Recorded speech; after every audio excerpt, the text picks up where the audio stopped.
कई बार ना रिश्तों की जो पूरी कहानी होती है वो सिर्फ एक बातचीत में सिमट कर रह जाती है। एक ऐसी बातचीत जो एक छोटी सी मामूली सी शिकायत से शुरू होती है और फिर धीरे धीरे गहरे इमोशनल सच सामने ले आती है। तो आज हम एक ऐसे ही रिश्ते की एक तस्वीर देखेंगे जो एक बहुत ही नाजुक मोड़ पर खड़ा है।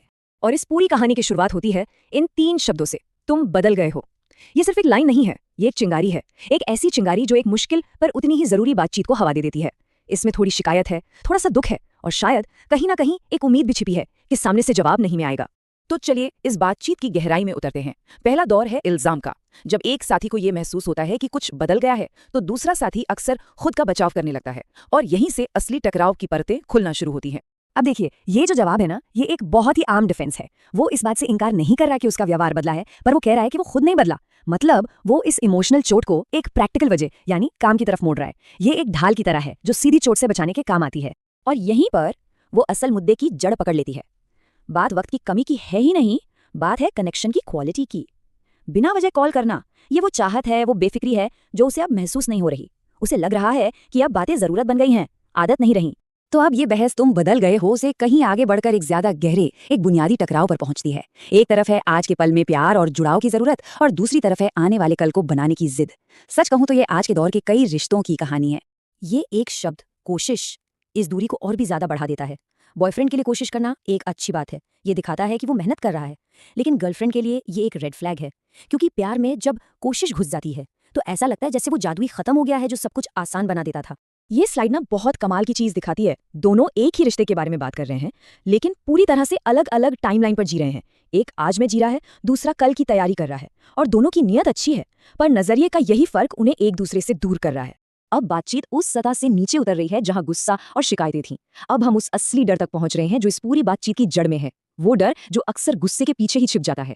उसका ये कहना कि पेशेंस रखो, अनजाने में उसकी इमोशनल जरूरत को बिल्कुल नजरअंदाज कर देता है। वो उससे और समय मांग रहा है, जबकि समस्या ही यही है कि उस समय में वो कनेक्शन महसूस नहीं कर पा रही। ये एक तरह से आग पर पानी डालने के बजाय हवा देने जैसा है। जिस चीज की उसे असल में कमी महसूस हो रही है उसे हम इमोशनल प्रेजेंस कह सकते हैं। इसका सीधा सा मतलब है ये महसूस करना कि कोई आपको सच में देख रहा है, सुन रहा है और आपसे जुड़ा हुआ है, भले ही वो शारीरिक रूप से आपके पास न हो। बस ये एहसास कि आप किसी की सोच में हैं, उसकी प्रायोरिटी है। और ये है वो पल जहां वो अपना सबसे बड़ा डर जाहिर करती है। मतलब उसका जो शुरुआती गुस्सा था वो असल में गुस्सा था ही नहीं, वो तो इस डर का एक पर्दा था कि कहीं वो दोनों इस भागदौड़ में एक दूसरे को खो न दे। डर अब सामने आ चुका है, तो अब सवाल ये है कि इसका जवाब कैसे दिया जाएगा। यहां से बातचीत वादों और उन पर शक की दुनिया में दाखिल होती है, जहां अतीत भविष्य पर अपनी परछाई डालता है।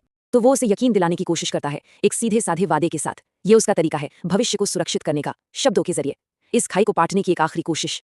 लेकिन उसका जवाब ये दिखाता है कि सिर्फ शब्दों की अब कोई कीमत नहीं रही। पुराने अनुभवों ने नए वादों पर शक की एक दीवार खड़ी कर दी है।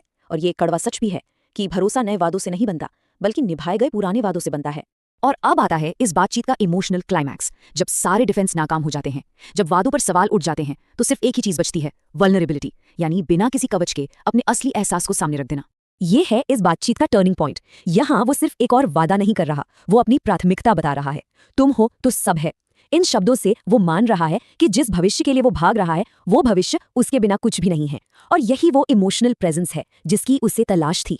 अब उसकी आवाज में इल्जाम नहीं बल्कि एक गुजारिश है। वो कुछ मांग नहीं रही, वो अपना डर उसे सौंप रही है। और ये दिखा रहा है कि जैसे ही उसे लगा कि उसकी बात सुनी गई है तो वो भी इस रिश्ते को बचाने के लिए आगे बढ़ने को तैयार है। और ये है आखिरी जवाब। ये सिर्फ एक वादा नहीं, ये एक एहसास है। मेरी सबसे खूबसूरत आदत, ये शब्द बहुत पर्सनल हैं, जो दिखाते हैं कि वो उसकी जिंदगी का कितना अहम हिस्सा है। ये भविष्य की नहीं, ये आज की बात करता है। और शायद यही वो पुल है जो उस दूरी को भर देता है। इस बातचीत का अंत भले ही उम्मीद भरा लगता है, पर यह हमें एक जरूरी सवाल के साथ छोड़ जाता है।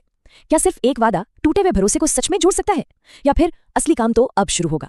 इस वादे को सिर्फ शब्दों से नहीं बल्कि हर रोज अपने कामों से निभाने का।